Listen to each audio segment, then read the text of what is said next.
আলাইকুম সম্মানিত দর্শক ভাই এবং বোনেরা, আগামীকালকে 11ই নভেম্বর আজকের মধ্যে সরকারের সিদ্ধান্ত জানিয়ে দেওয়ার কথা। কারণ সরকার রাজনৈতিক দলগুলোকে এক সপ্তাহ সময় দিয়েছিলেন গণভোট, জুলাই সনদের আইনি স্বীকৃতি এগুলো ঘোষণা করার জন্যে, তারিখ ঘোষণা করার জন্যে। বাংলাদেশ সরকার আজকে কি ঘোষণা দেন আমরা সেজন্যই অপেক্ষা করছি। আমরা আশা করব বাংলাদেশ সরকার রাজনৈতিক দলগুলোর মধ্যে ইতিমধ্যে অনেকবার আলোচনা করেছেন, গত 1 বছর যাবৎ তো আলোচনা হয়েই আসছে। এই আলোচনার পরিপ্রেক্ষিতে সরকার এমন একটি সিদ্ধান্ত দিবে যাতে করে জামাত ঢাকা চলো নীতি পরিহার করে এবং ঢাকা ঘেরাও আন্দোলনটাও প্রত্যাহার করে নেয়। তাহলে পরে আমরা আশা করি দেশের শান্তি শৃঙ্খলা এগুলো বজায় থাকবে এবং সুষ্ঠু নির্বাচনের পথে সকল দল ঐক্যমতের ভিত্তিতে এগিয়ে যাবে।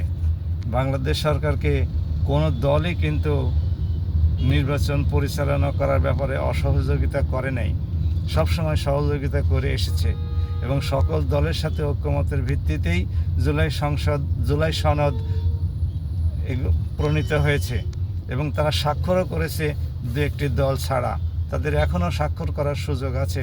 আমরা আশা করি তারা স্বাক্ষর করবে এবং জুলাই সনদ বাস্তবায়নের জন্য বাংলাদেশ সরকার ইতিবাচক সিদ্ধান্ত গ্রহণ করবে, যাতে করে সকল রাজনৈতিক দলই এতে সম্মত হয় এবং পূর্ণ সহযোগিতা অতীতে যেভাবে করে এসেছে এভাবেই করবে। সরকার কী সিদ্ধান্ত নেন আমরা আজকে সেজন্য অপেক্ষা করছি। আমরা আশা করি বিকালবেলা নাগাদ খবর পেয়ে যাব এবং গোটা জাতি জেনে যাবে। আমরা একটা সুন্দর সিদ্ধান্ত সবার কাছে গ্রহণযোগ্য, সকল রাজনৈতিক দল বিশেষভাবে জামাত এবং বিএনপির কাছে গ্রহণযোগ্য কোনো সিদ্ধান্ত সরকারের তরফ থেকে আসবে, আমরা এটাই প্রত্যাশা করি। এমন কোনো সিদ্ধান্ত যেন না আসে এবং রাজনৈতিক দলগুলো যেন গ্রহণ না করে যা কিনা দেশে অশান্তি বিশৃঙ্খলা এগুলো সৃষ্টি করতে পারে। তাহলে অপশক্তি বাংলাদেশের রাজনীতিকে যারা ঘোলাটে করেছিল, রাজনীতিকে যারা অসম্ভব করে তুলেছিল, সুষ্ঠু রাজনীতিক স্থিতিশীল অবস্থা পরিপন্থী কাজ করেছিল, তারা যাতে আর সুযোগ না পায়। তারাও রাজনীতি করুক, কিন্তু সুশৃঙ্খলভাবে আইনের আওতায় এসে জনগণের কল্যাণের জন্য কাজ করুক, আমরা এই প্রত্যাশাই করি। আমরা আশা করি বাংলাদেশ সরকার সে পথে আগাবে এবং রাজনৈতিক দলগুলোর সাথে আলোচনার মাধ্যমেই সে পথে আগাবে। সবাই ভালো থাকুন। আসসালামু আলাইকুম ওয়া রাহমাতুল্লাহ।